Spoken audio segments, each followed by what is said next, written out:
I heard that if we hold our emotions, it will become like emotional blocks. So, how we can clear those blocks? Paradox. In some situations, you have to hold your emotions. In some other situations, you have to express your emotions. If somebody is eating meat, I express my emotion. You are a murderer. Once I was being interviewed by some lady from America over the phone a few years back. The interview started well. But in the middle of the interview, I got angry with people who are eating meat. She got offended. She stopped the interview. So I get emotional. Is it right or wrong? Great thing. Okay. Both right and wrong. Right from my point of view, wrong from her point of view. If you ask her, she will say, how can he yell out at people who are eating meat? Meat is proper for them. They want to eat whatever they want to eat. No. So, there are situations we have to express your emotions, there are situations you have to control your emotions. Paradox.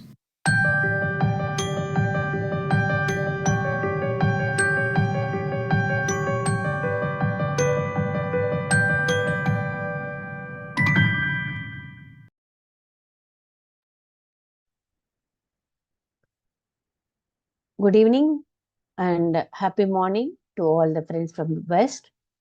A warm welcome to you, all of you, on behalf of Buddha CEO Foundation. Today is our Saturday, our special masterclass is there. I am very happy to welcome Divya ji for today's session. So, Divya ji is going to talk about the topic, Why Me? So, this Why Me topic will be discussed after the meditation. Now we will go into the meditation. Divya madam, a very warm welcome to you. And now we will go into the meditation. Yeah. Now Sai will be playing the music. We will do the meditation first, then we will move into the session. So meditation, what we practice is breath mindfulness meditation. Sit comfortably. Clasp your fingers. If you are wearing specs, please remove your specs and close your eyes and cross your legs and absorb your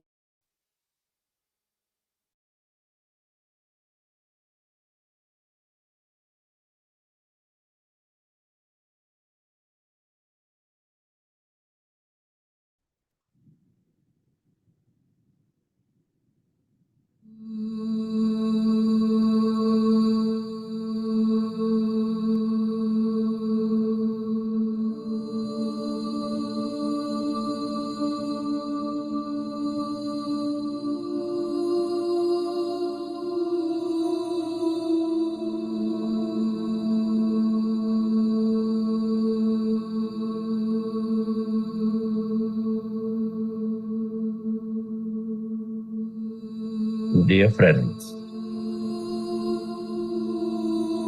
dear masters,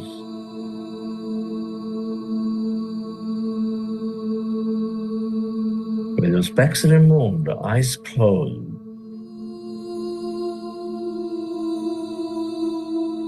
keep your hands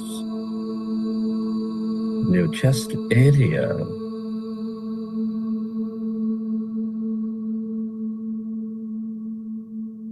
And resting your attention on your sacred heart. Can you feel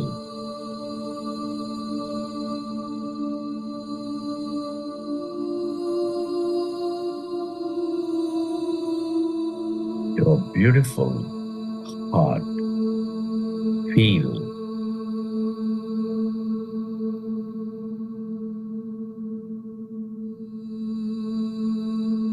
the center of all emotions,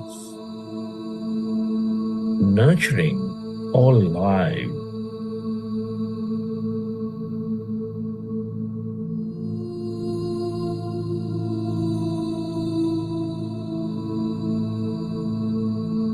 With its higher vibration of love, compassion, kindness, gratitude.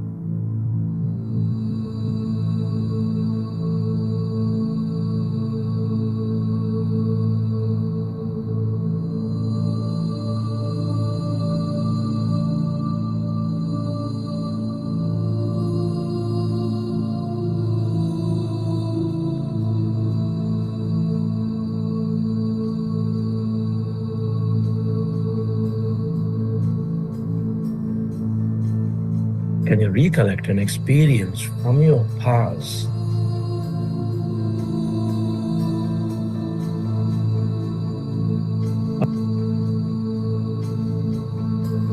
Or simply imagine to be living an experience of higher emotions of love, deep joy, gratitude.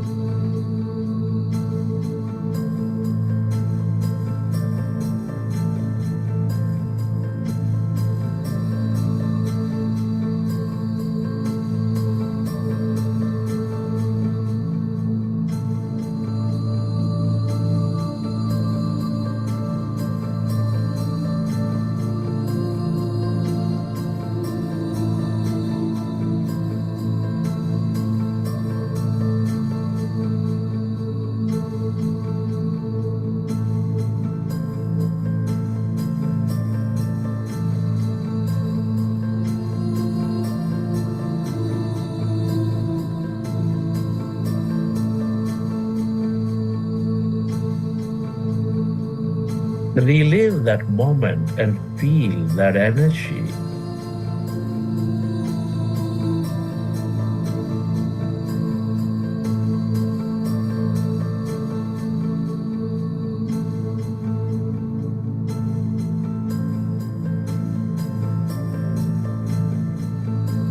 The more you experience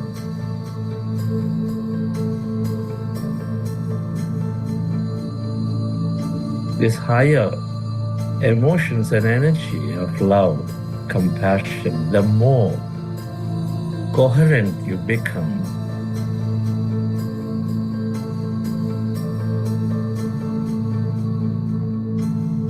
With all things and everyone.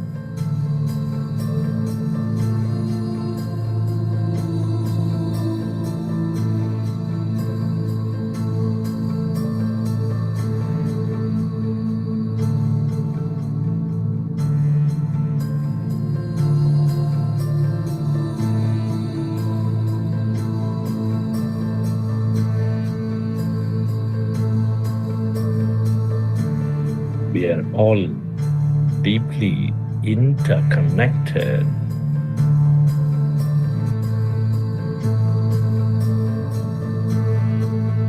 Deep inside, we are specks of energy connected to each other. Elusive self. to direct this energy, to spread this energy to everyone and everything on this planet, to help them elevate themselves. Where your attention goes, there your energy flows. Feel.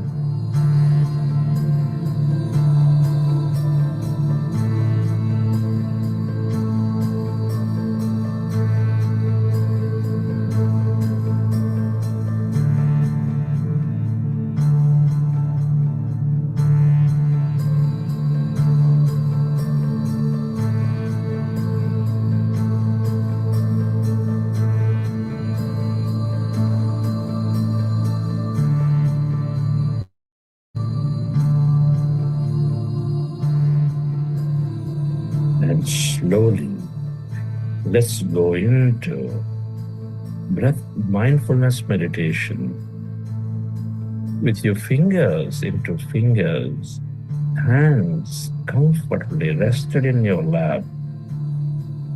Observe your normal, natural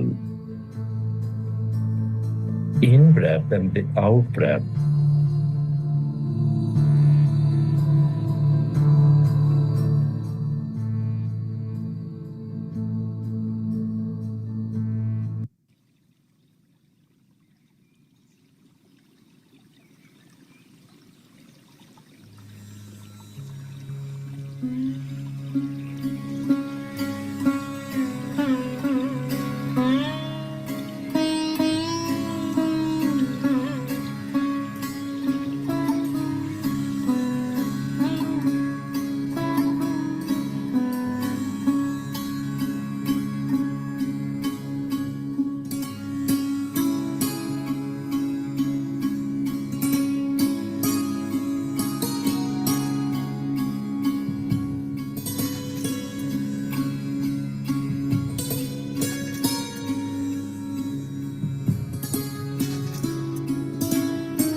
We are going into powerful group meditation, dear friends.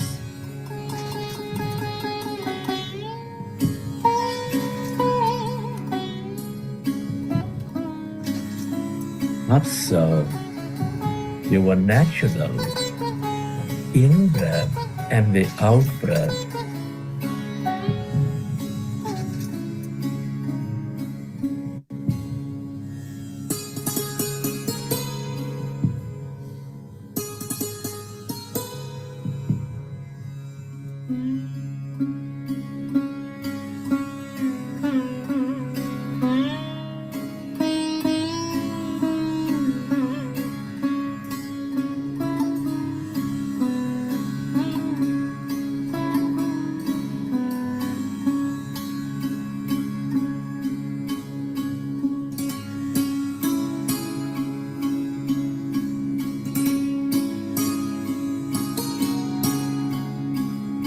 When you observe your breath,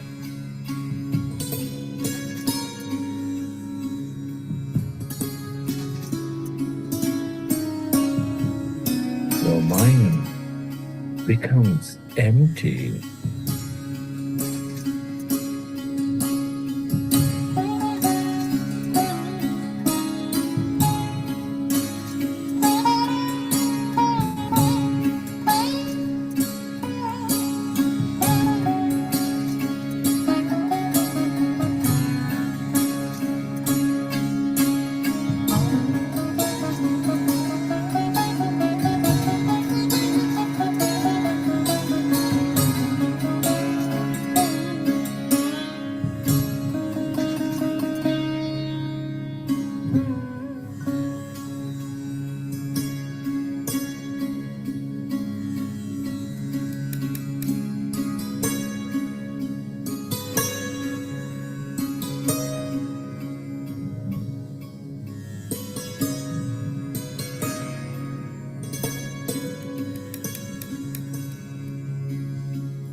The mind is becoming empty.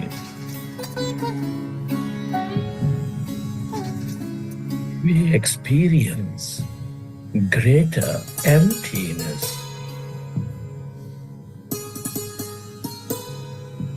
That calmness inside of you, all around you.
It is natural to have thought.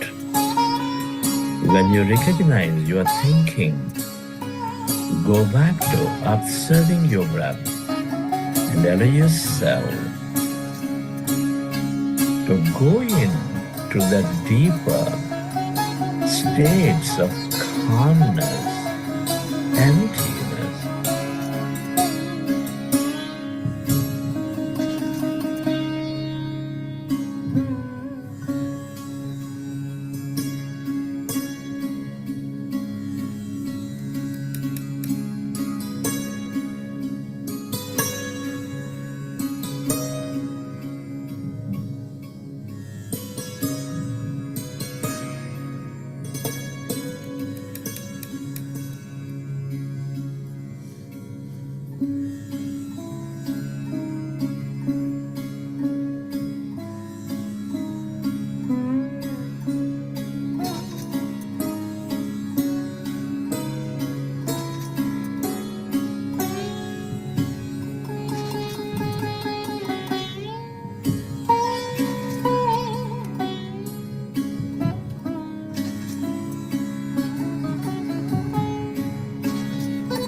As the mind is becoming empty, all that liberated energy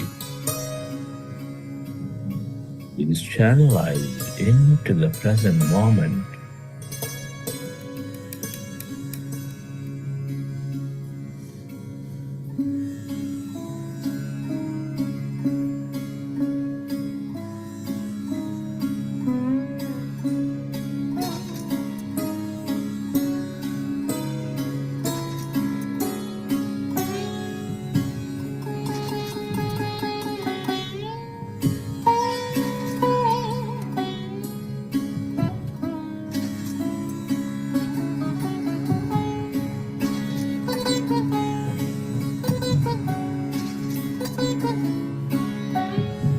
Your body begins to function at its natural best.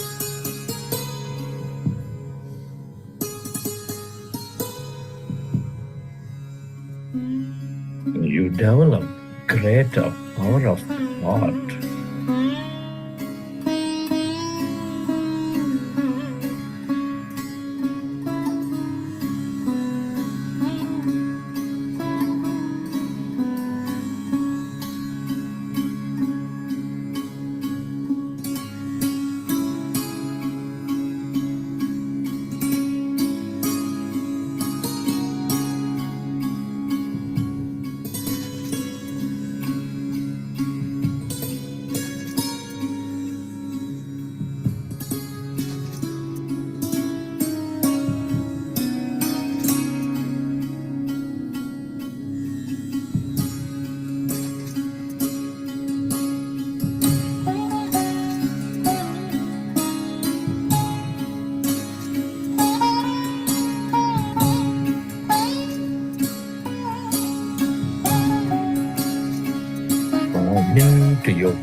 prepare yourself to experience that emptiness, calmness inside of you, all around you.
Become aware of that calmness, stillness within you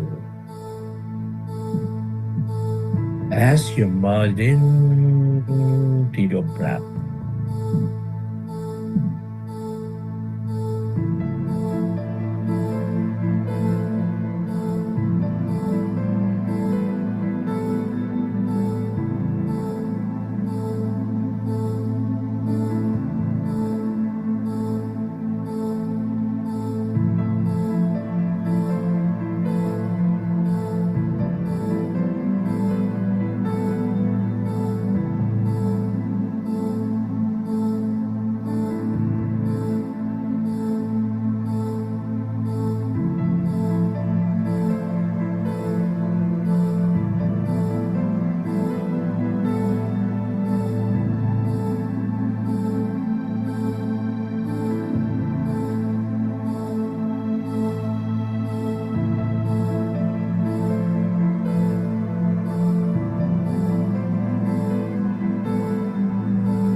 All emptiness is energy.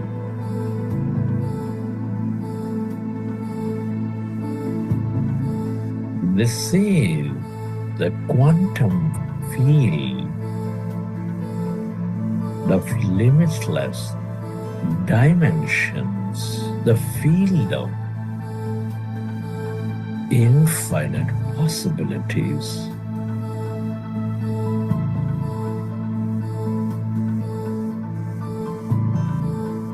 The more you are with it,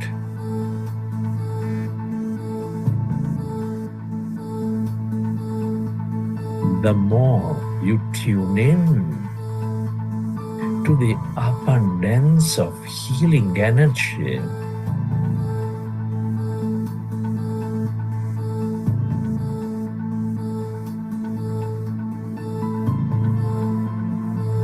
empowerment energy.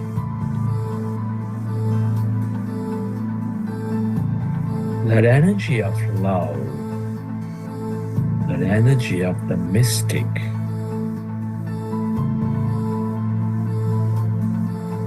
or whatever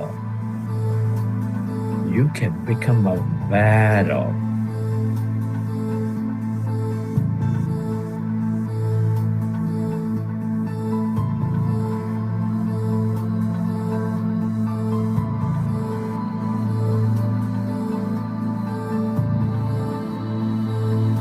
Into this emptiness of no body, of no thing.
less matter, more emptiness and energy.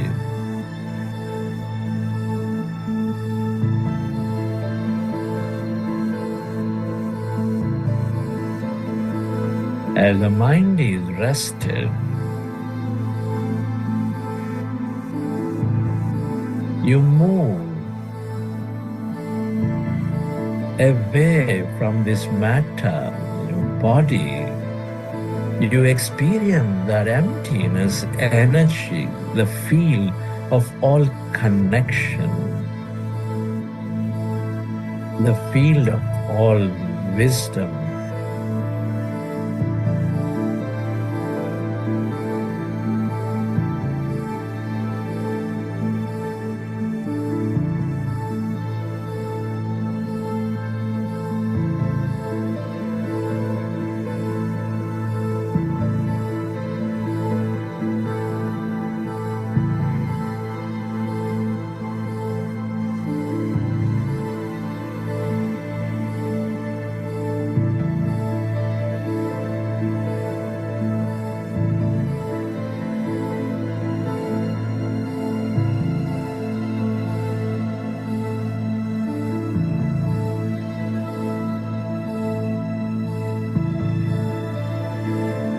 The more you are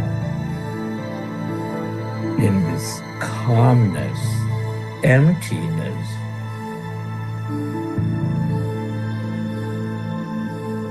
the more insightful you become, the more connected you become.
Merge into the emptiness of yourself,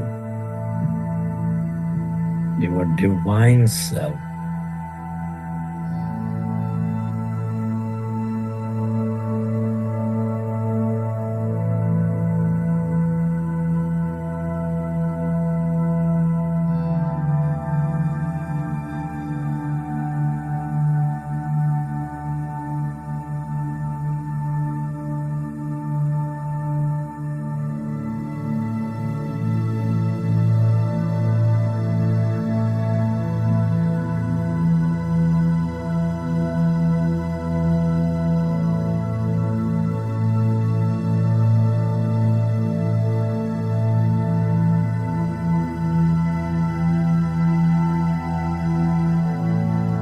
Receive your greater mind, that awareness.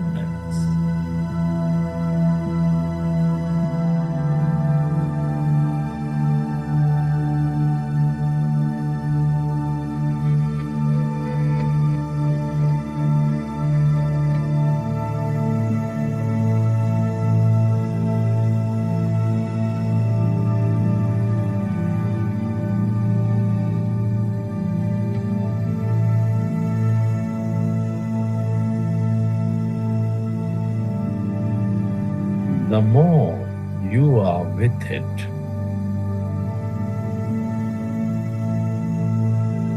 the more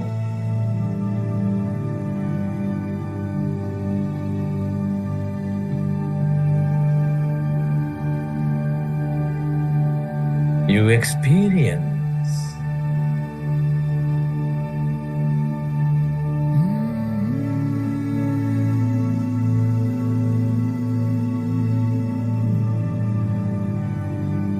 your intuitive intelligence.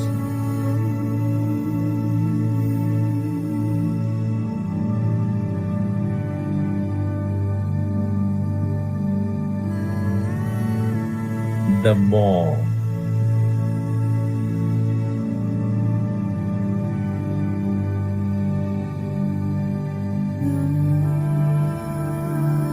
you develop that acceptance,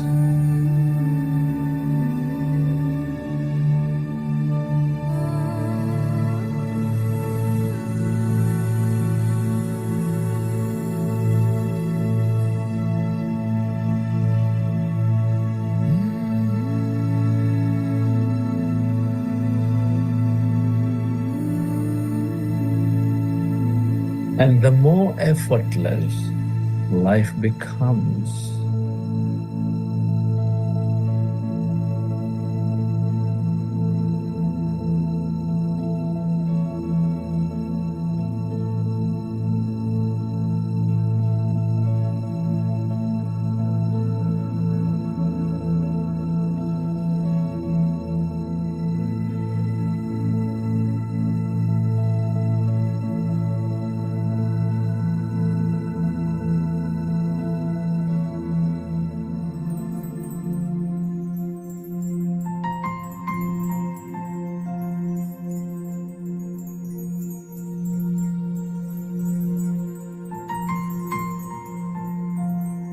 Friend, is truly a privilege to be experiencing this life, to be exploring consciousness for a greater life at this time of history. Many are not so blessed. Can you express gratitude to everything and to everyone? Be grateful to this intelligent universe.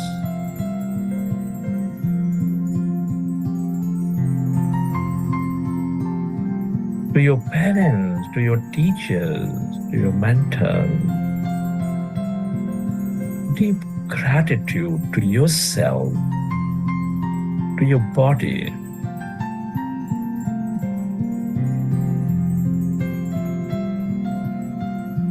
Give thanks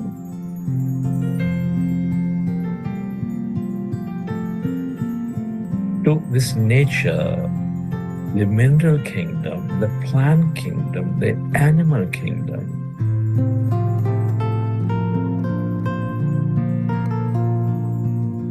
Gratitude to all the people in your life, to everyone.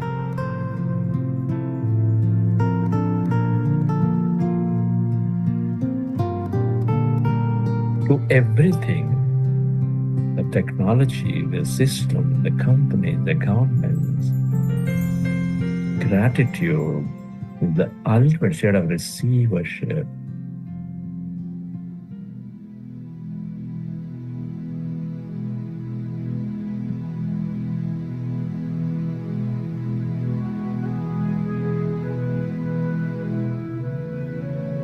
Recollect your experiences from the session. And whenever you're ready, you can keep your hands on your eyes for 5 seconds. And then you open your eyes.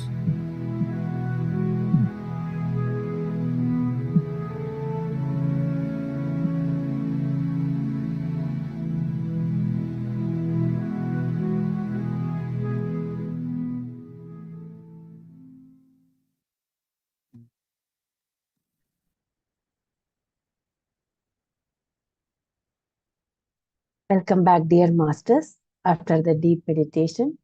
Hope you all enjoyed today's meditation. Now it's our privilege to have Divya madam with us for today's session. So she's going to talk about the topic, why me? Actually, this topic, why me, though it looks very simple with very two words only, I feel it has got a deeper and deeper, rather the deepest meaning and a search into oneself. So in spiritual terms, the topic why me means it is actually a self or a spiritual inquiry, we can say. It is not a victimization, no complaint about the life, just accepting what it comes and also going into your own inner self and find out the reason for it. Rather, it is a catalyst for your profound personal growth. So, Divya madam is going to talk about this topic. Before listening to her, a brief introduction about Divya madam. Once again, I welcome all of you and Divya madam for today's session. So Divya Nadimpalli is a physical therapist by profession and a certified meditation teacher by passion. As a teenager, she overcame depression and experience that deepened her dedication to personal growth and spirituality. Today, Divya is the co-founder of Meditation Magic, a non-profit organization promoting meditation, plant-based living, and pyramid energy. With an MBA in healthcare management, an associate degree in yoga, naturopathy, and acupuncture, she combines her healthcare expertise with meditation to inspire others. Divya is a devoted supporter of the Pyramid Spiritual Society's movement, that is PSSM, founded by Patriji, and is dedicated to his mission of creating a spiritual world. She is committed as a volunteer to the Omega Pyramid Meditation Project in Dallas, a center envisioned to cultivate peace and spiritual growth through pyramid meditation. Balancing her career as a physical therapist at Ensign Therapies with her role as a co-founder of Mindful Masters, Toastmasters Club, Divya fosters leadership in communication, growth in her community. She is also mother of two young boys, Rishi and Agastya, and is married to Kanishka.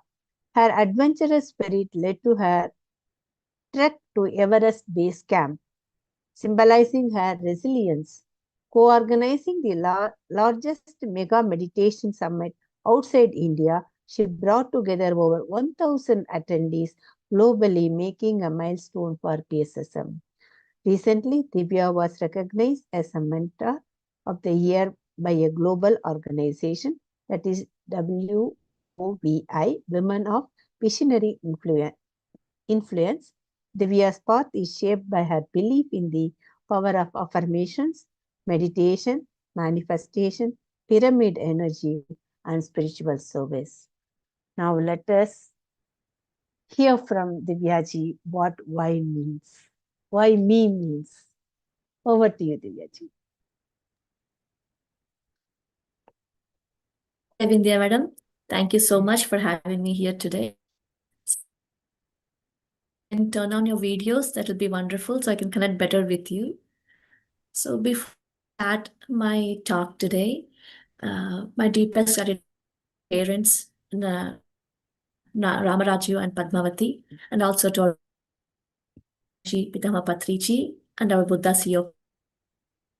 So before I talk about why me, I want to give a brief intro of my own spiritual journey. I was born and brought up in a small town in South India. Very small town, my parents. And since childhood, I used to have so many deep questions. What am I doing here?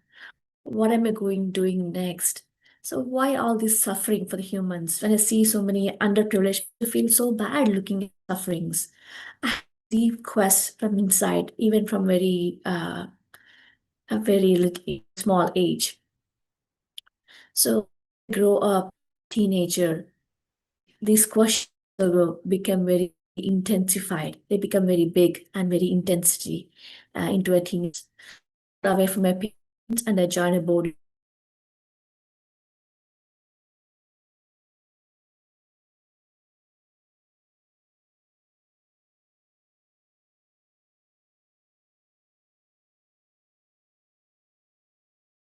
And then I lost my self-confidence. I was not able to cope with the studies, so much of stress. It took a toll on me physically, mentally, emotionally. I couldn't on parents face myself. I could not face my teachers because of making low grades. So that phase was a very deeper phase in my life. And I depressed, I would say. I lost interest in life. I don't want to do anything. I don't want to face anybody. I don't want to talk to anybody. That was a phase I was going through. That was a time my mother, Padma, introduced me to meditation. The same year, I met Patriji in one of the mega meditation event that happened in India that year.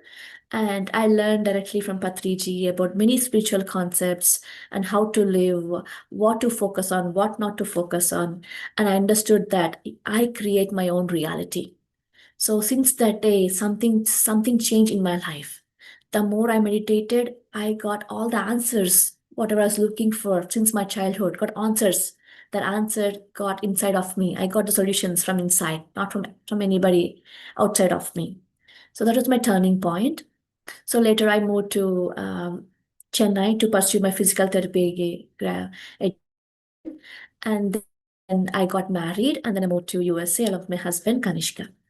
Since in the during the years of my undergrad degree, I listened to so many talks of Patriji. I met Patriji several times, and he did recommend so many books to read. So I read all the books. I did so many experiments. How can I apply this concept into my reality? How can I see the results of certain concepts? Right? We all say self-love, gratitude, self-healing, forgiveness. Right? All these concepts. I did so many experiments into on my own life. I saw so many results. Everything was so smooth and very good until then. And after I got married, I moved to USA. That's when again my life got into twisting mode again. And my husband and I were like opposite poles, like many of you. We used to get into constant arguments, fights, here not, what not, right? So that's when I got this question: why me? Why am I suffering? Why is this happening to me? Why me? It's a question being has whispered, cried, and screamed at one point of your life. Have you guys ever questioned yourself, why me? Why is this happening to me? Can you please raise your virtual hands or put in the chat box? Anything that triggered you and you question yourself, why is this happening to me? When things go wrong, when life tests us, right? And when we lose someone we love, or when we face rejections, pain, confusion, this is a question we all ask. Why me?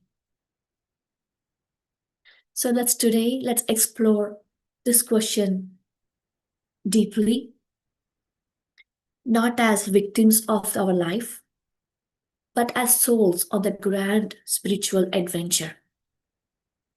So what if everything that's happening in your life, it's not punishment or coincidence, but a conscious choice of your soul? What if your soul chose this body, this family, this struggle, and this joy for its own evolution? We all say, right? I have a soul. But the reality is, we are souls and we have a physical body. The opposite. So each one of us, we're nothing short.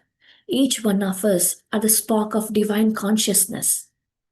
We are just visiting this earth, Mother Earth, which is the greatest platform, greatest classroom in the whole of the universe.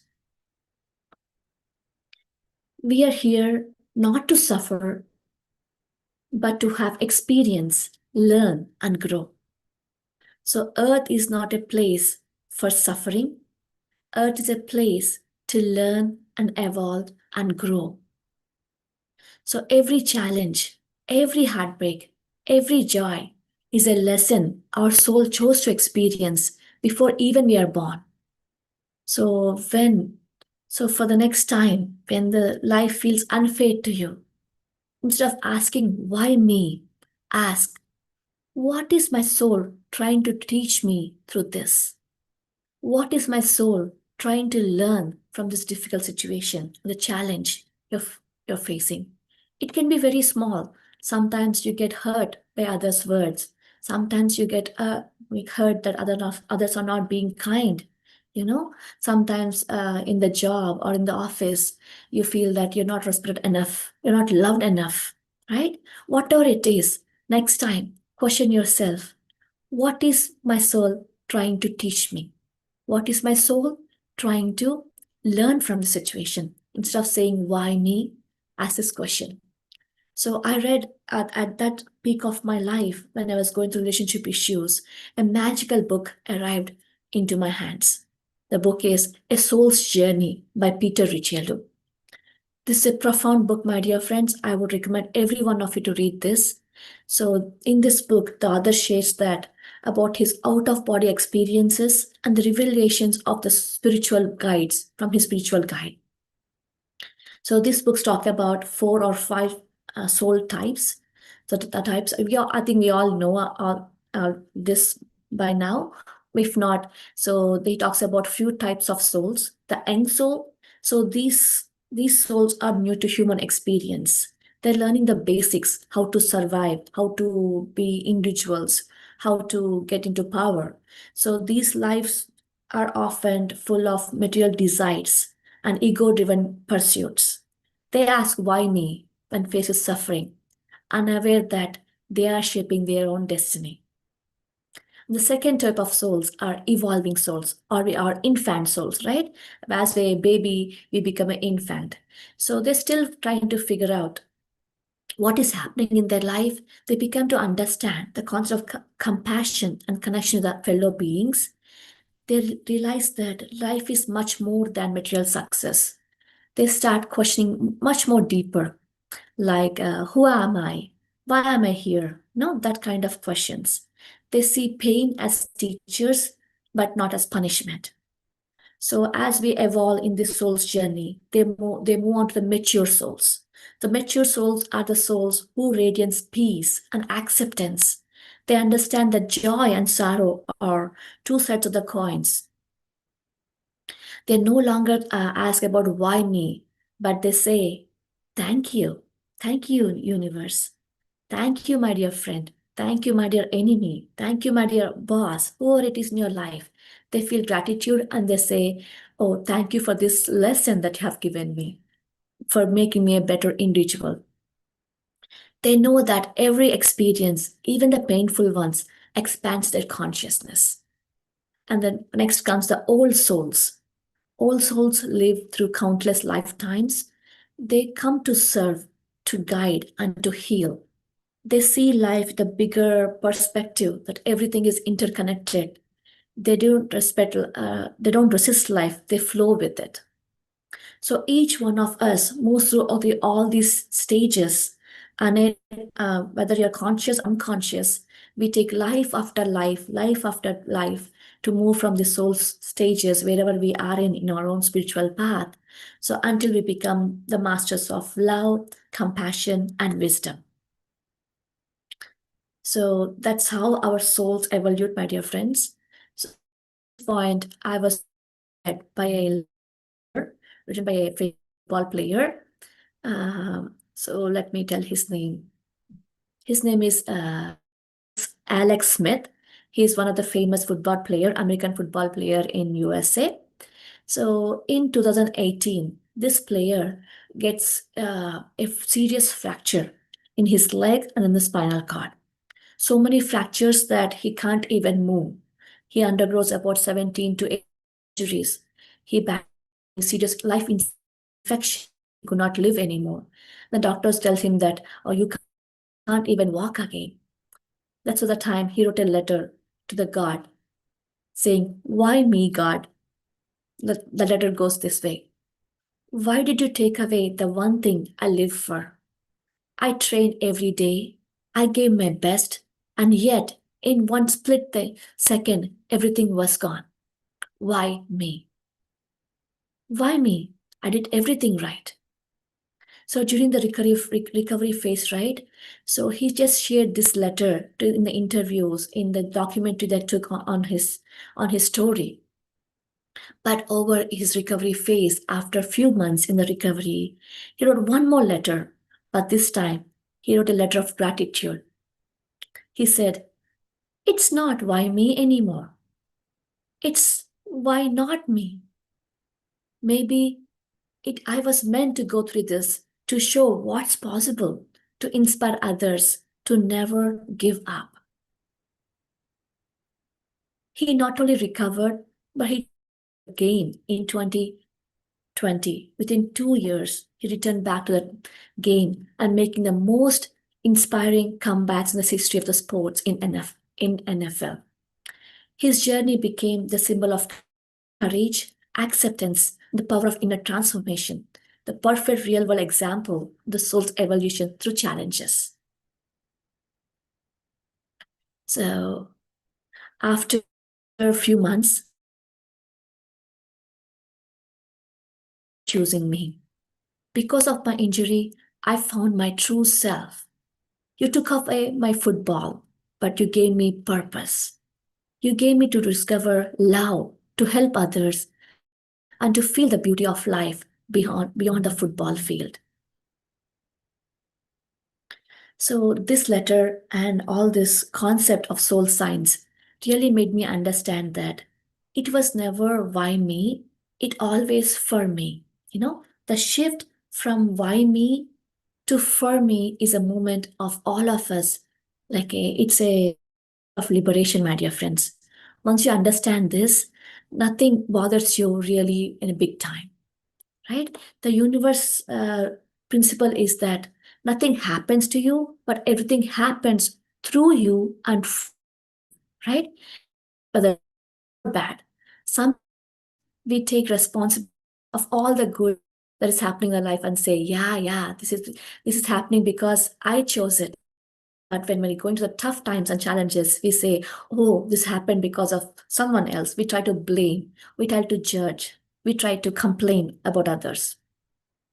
So, what I would say is, so every heartbreak we have is meant to open our hearts. Every failure we choose is meant to humble our ego. Every illness or any disease that is scaring you is meant to awaken your spirit. When we realize that tribe is like into our own consciousness, by a conscious choice of our soul, we stop complaining. We could stop judging others. We stop feeling like victims. Instead, we say that I choose this experience for my own evolution. And that awareness, that acceptance is true, what do you say, liberation or moksha looking for. So I really, when I went through my own physical struggle into a relationship, this concept made me to take a U-turn in my life. So um, I saw life with a big perspective, the bigger context, not just focusing on the problem I was facing that at that point of time. So next time when you question yourself, right, why me? And when you look for the answers, the real answer is why me? Because your soul chose it. Why me? Because your soul knew it that you can handle it. Why me? Because your soul wanted to grow through it. So next time, if when some challenges face you, tell to yourself, thank you, my soul, for this experience. I may not understand it now, but I trust this purpose and this process. So I would like to quote a beautiful quote by Eckhart Tolle: live Life will give you whatever experience is most helpful for the evolution of your consciousness. How do you know this is your experience you need? Because this is the experience you're having right now. So, my dear friends, I would like you to take a few moments and recollect any struggle or anything that you're facing, that you question yourself, why me? Hope you get some struggle in your mind. So put your hands on your heart and say, I am a soul on this divine journey. Everything that happens is my own conscious choice. I release all the complaints and judgments and regret. I embrace life as my greatest teacher.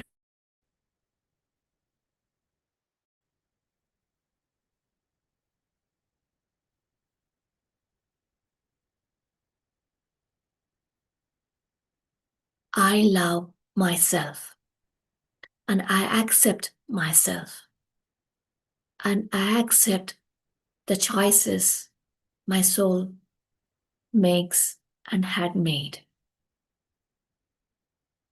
Thank you, my dear soul, for this beautiful experience on earth as a human.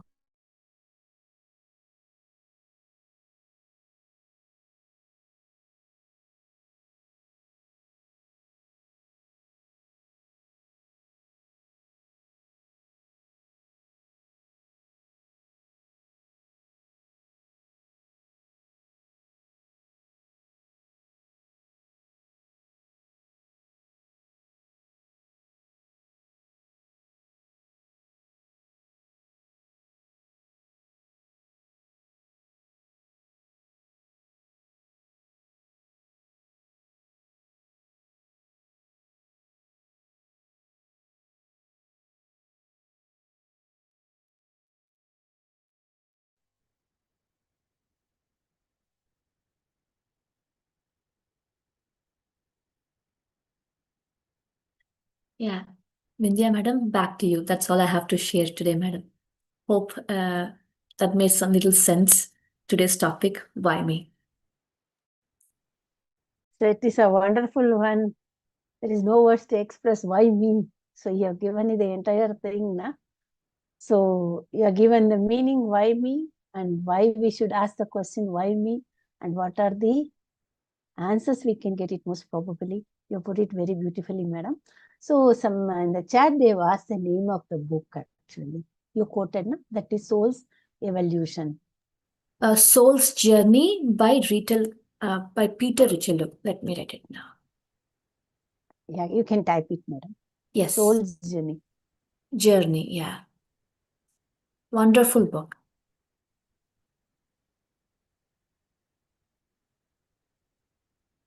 There's so many books on this concept, madam.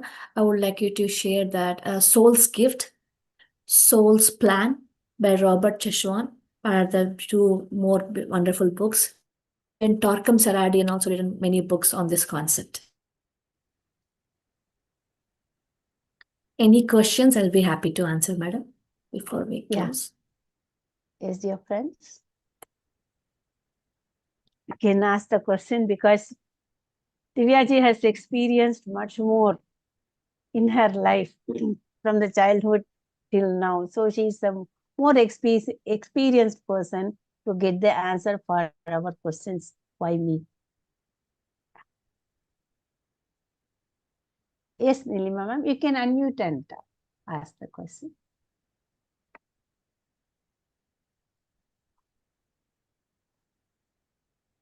Maybe you you can have. unmute. Yeah, you can. Yeah, now you Yeah. can ask. Yeah, thank you, Divyaji. It was I'm impeccable. It was so beautiful a session. It touched my heart. Like I'm experiencing a shift within. Like my illness and all. Now I am feeling gratitude and thankful to the my illness. Now you have opened a new avenue for me. I'm so grateful to you. Thank you, madam. Thank you. Thank you so much. You made my day. Thank you. Like, like I am, like my heart is so full.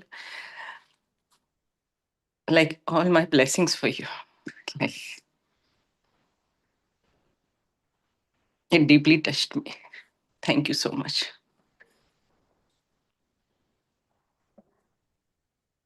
I had been reading Patriji and all, but something happens like you need a last tip of it. Like you made the last effort for it. Like sometimes I think, uh, sometimes sometimes people say ki, I heard the session and feel like crying. And today the same thing is happening with me. You are so calm and like grounded, and like I have no words for you. Like you are an example. Like you said, for that player, football player, but you yourself is an example like that. For me, you are that football player. Thank you so much. Thank you, madam. Thank you. Thank you. Thank you for sharing. Thank you for being vulnerable of what you're going through. Thank you, madam. It's been 2 years since I got sciatica pain. I got surgery and all, but I was not accepting myself. I have heard it and all, but just now I could imbibe it. This is an experience I have chosen to radiate love, compassion, and no complaints, no regrets. This is a wonderful message. Thank you. Thank you. Thank you, madam. Thank you, Nilima, madam. Thank you, Nilima madam. Yes, Hariji. Yeah. Please, you can unmute and ask.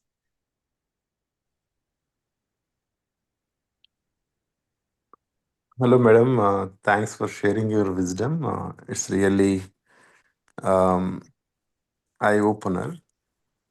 Of course, the subject when we read some books, we get the idea, but the way you presented is really awesome. You have that magic of explaining that one. Kudos to you, that one. Thanks for that. But since we are talking about this soul and accepting ourselves and all, I have this question always lingering in me. Probably I need to read more books. I asked Chandra sir also when he came to my home. I live in Los Angeles actually. Um, and so just I want to know your thoughts in that. So when we think about the soul and our body is not focused on too much, and also if you do some mistakes or whatever we are going through, that is because of past life or something like that, right? That is the concept karma or something. My always one doubt always what I have is, suppose if you have done mistake now, punishment should get now. If you get the punishment in next janma, okay, based on the soul and all, what extent it is a fair? Suppose one person did mistake last time. Now I don't know. I don't remember all those things unless otherwise we get that skill of going through and looking at past janmas, right? So my question is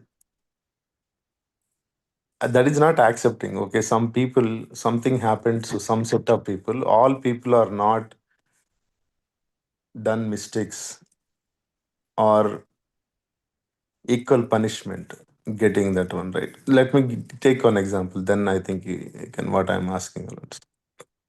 Suppose some people did good in past life, some people good bad in past life. Consequences of that people are facing right now, they don't know what they did or in past life. Now a lot of people suffer from diseases, some problem, some problem, some problem. If you come and talk to spiritual leaders, they say that one.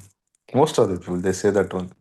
Hey, it is karma. In past janma, you have done this and all. We didn't know what we did. We are not able to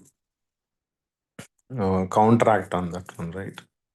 How we can how we can come across this thought process, conflict of thinking. You got my question? Yeah, because if you see people if they get punishment or whatever consequence of whether a bad act or good act in this janma itself done. Next janma, that means you are getting something on what is it? When people get operation, they give sedation, right? When sedation is there, what operation they do? I mean, they don't know the pain at that time. If people are getting consequences in this janma, I feel that one on sedation, people are getting that one. So my question is, what extent is fair? Maybe it is lack of my understanding of this karma and janma, soul journey, whatever it is. What is your thought process? Yes, Hari ji. So I will say my perspective. Maybe I'm right or wrong. I don't know. I'll say my way of handling task. So there are first point to me was there are no punishments, Harigar. There are only lessons to be learned, right? Sometimes we choose this life to explore certain aspect or learn certain lessons. But once you're here, we forgot what we came for, right? And we get into this physical world, whatever it is, and then we completely negate our conscious choices. So karma is irrational, Harigaru. So it's not that it's fair to one person, it's not fair to other person. It's just you. It's all you who has done it. It's all you who will face the consequences too. Every action, right? The physical law, right, has equal and opposite reaction. So whatever we do is going to come back to us. Maybe we're aware or not. See, even from the past life karmas we speak about, maybe our conscious mind is not aware of it. But all our body cells, the soul is a collectiveness of all the wisdom from very many previous lifetimes, many lifetimes too. And as souls, we're all interconnected as a, all that is, or the Purnatma we call, right? Purnatma is full of that knowledge and the wisdom that we have been carrying, that millions of people are carrying from many lifetimes. So there is no unfairness in the world. And the more you live consciously in this lifetime, the more conscious you are about your own choices in the past, I think the more you're going to be to come. And in spirituality, right, if you go into deeper aspect, there is no future, there is no past. The soul doesn't bother about the future, past, or the present. It just bothered about the experience we're having. We just came here on this earth to just experience life, a human life, with all the sufferings, with all the flaws, with all that we want to experience or explore. Because that's the easiest way, this is the quickest way that the soul can get its experience. Without the physical body, without being on this Mother Earth, our evolution takes so many millions of years to whatever we are learning in this Mother Earth. So I don't know if I have answered your question. Maybe if One you want to example, add more. I don't want to take. I think we're already stretching. I think also one example. One boy born with a mentally retarded condition or physically challenged, he doesn't know what he did in past life, and because of that, entire family and some extent to society, they are facing the problem. To Yes, accept that one, to accept that one as it is, that requires different level of thinking process. Unless or yes, otherwise, unless or otherwise, we listen this type of thoughts, even if we listen, in practicality, to accept that one, it is not easy though. So, So, one point to add to what you said, there's a book called Soul's Gift, Hariji. So by mm, Robert Chestnut. I think I got this wisdom from there. It's been several years ago. So in that book, right, there is a one company CEO. Okay, it's a small example, live example. So this company CEO is very, very busy in this whole life. He was going through so much of stress, so many issues of being a busy business person. Okay. And one day he consciously chose that, okay, if I have a next life, I don't want to do any of this stuff. I don't want to use this mind at all. Okay. I want a life that everybody should take care of me. Every need of me should be taken care by my family or the fellow beings. I should not use my mind at all. And I want such kind of life. With a very strong intent, he just put this intention in the world. And guess what? The next life, he was born as mentally retarded person. It was his mhm, conscious choice. Okay. And the mother, right? The mother or the father of these children, right? So we go through soul contracts. Okay. Suppose me and Vidya are mother in the past life. Okay. Something happened between us. Didn't go along with each other. Okay. And by end of my life, I felt so guilty that I was not able to take care of my mother, Vindhya, madam. Vindhya. Okay. And at that moment, I chose, give me one more chance. I want to take care of this person really well. I want to become a mother of this my mother in the past life. I want to give my best. Give me one more chance to fulfill my love, to show my compassion towards her. So I made a contract with her. So the soul's choices and the lifetime has so much of background. It's very complex to explain, right? With the my limited thinking and my limited mind, this is the understanding I have, Hari. So we all consciously choose this. In the next life, right? I am the mother and Vindhya madam is my daughter. So she has given me that choice, that that chance to take care of her. Maybe she's mentally retarded. Maybe she's very well-going child. I don't know, but that's the contract I made with her. Sometimes, right, when the woman goes to abortion, right, what happens is they make a contract with the soul, the baby soul who got aborted, right? The baby souls request the mother, mommy, even if it few days, even if it few months, I want to be with you. I want to be inside your body. Give me a chance, right? So that's why the unborn child is inside the mother's womb, but it got aborted. That was a conscious choice between the mother and the unborn child. It's not like a fate. It's a conscious choices we all make as souls. I know when we see life as a physical form, we suffer. But with this understanding, right, we regain our own nature. We regain our own inner potential. Yes, this is what my choice is. That's why this happened to me. I'm so fortunate to have this experience. Without that contract, right, maybe the unborn child will not be entering the mother's womb, right?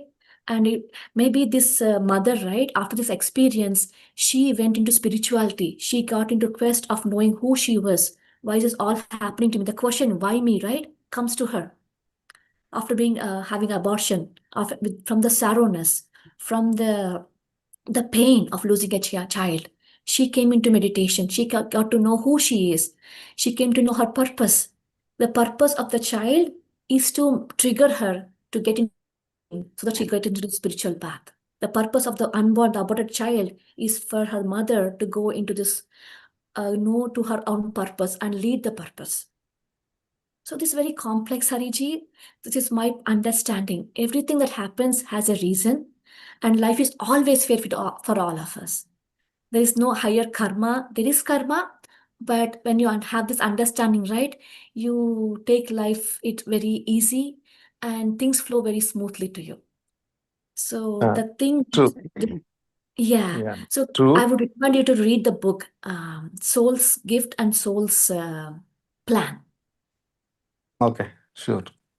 My only thing is cause and effect should happen here, one lifetime. That is what just my thought process. Because yeah, because if somebody, if that is the case, people, they don't do too much bad karma. That's what I'm thinking. But whatever you explained, if you build that type of thought process and belief system, we can live happily. That's what I can say.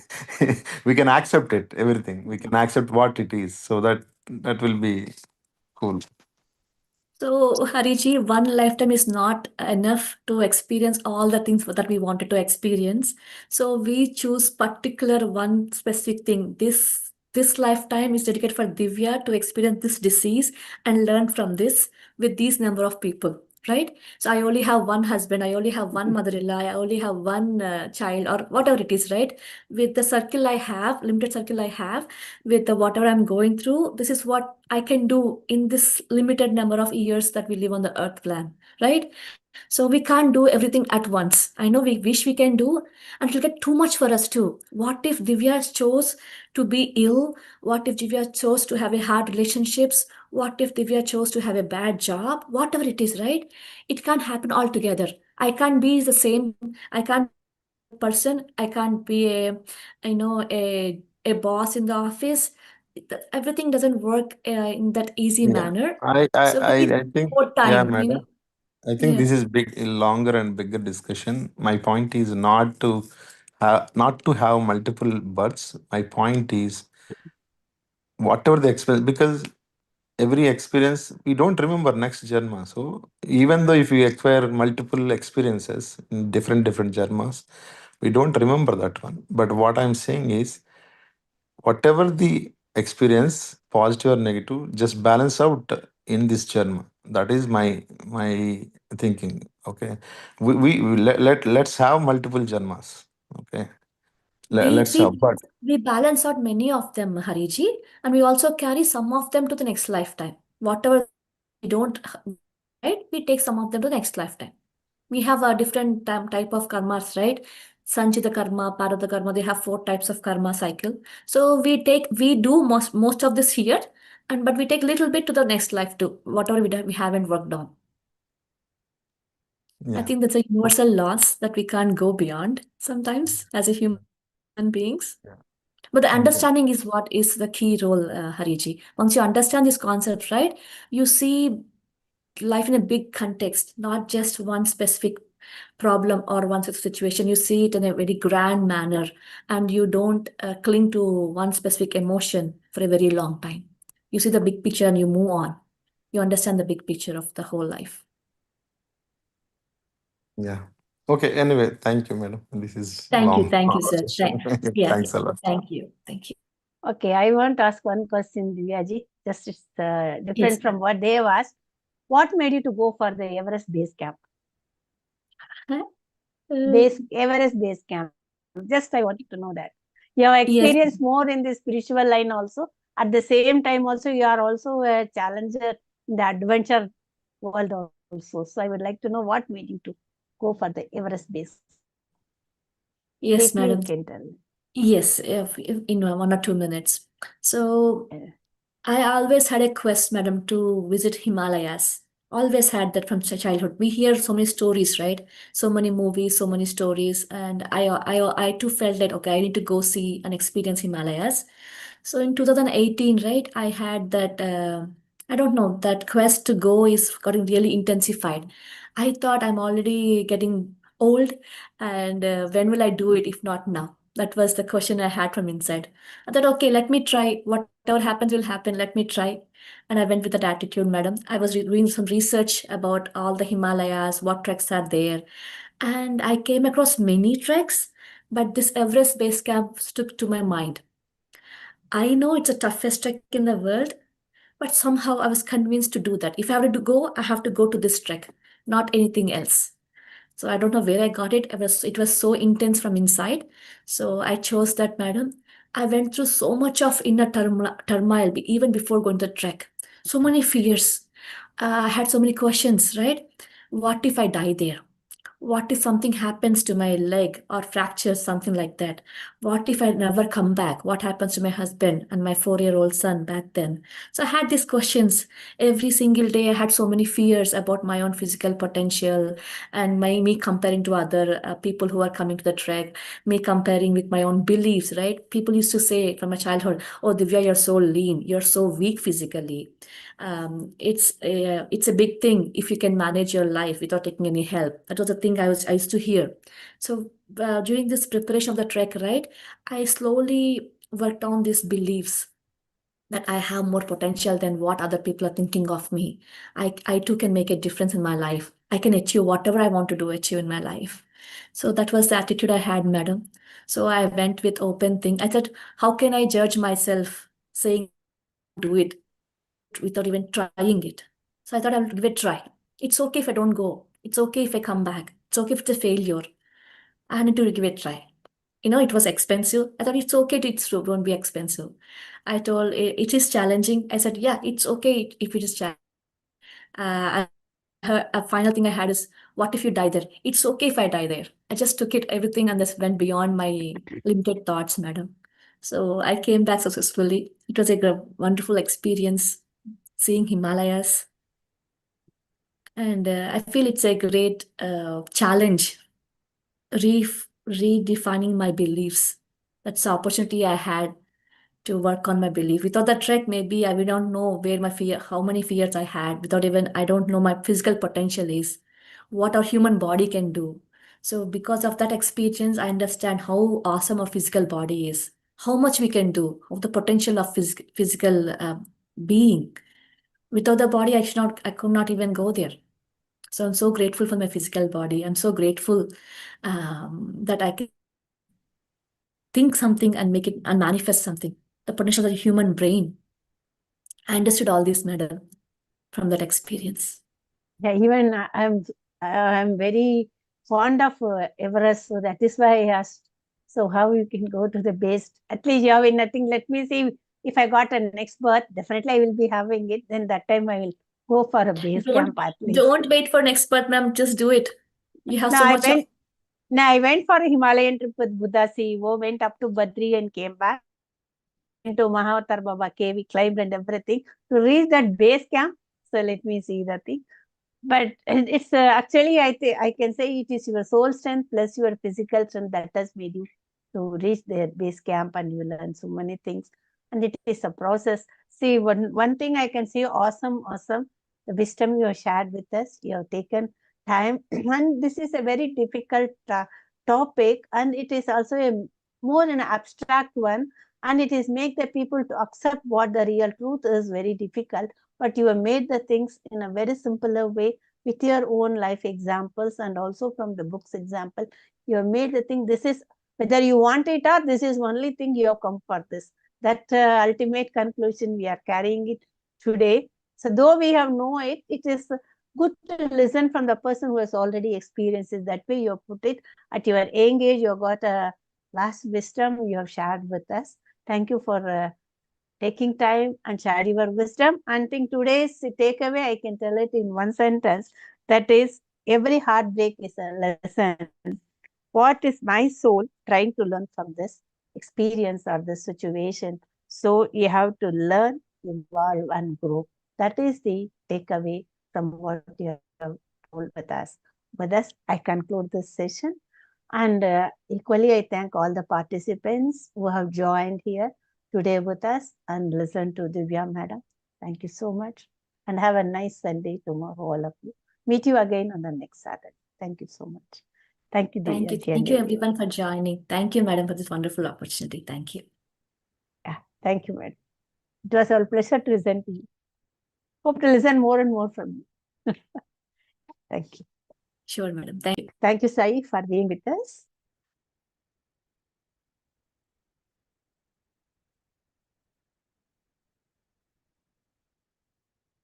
Thank you, ma'am. Thank you very much. I'm playing it. Thank you. Thank you.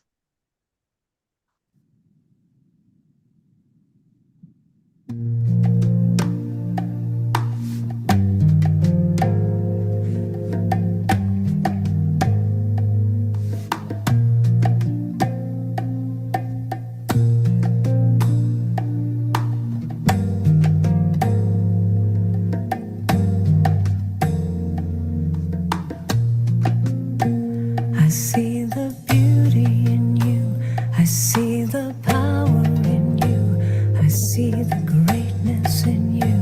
And so it is. I see the child in you. I see the sweetness in you. I see the softness in you. And so it is. I can see. Thank you, Vidya ma'am. Thank you, Divya ma'am. Thank you very much. Bye, Thank ma'am. you.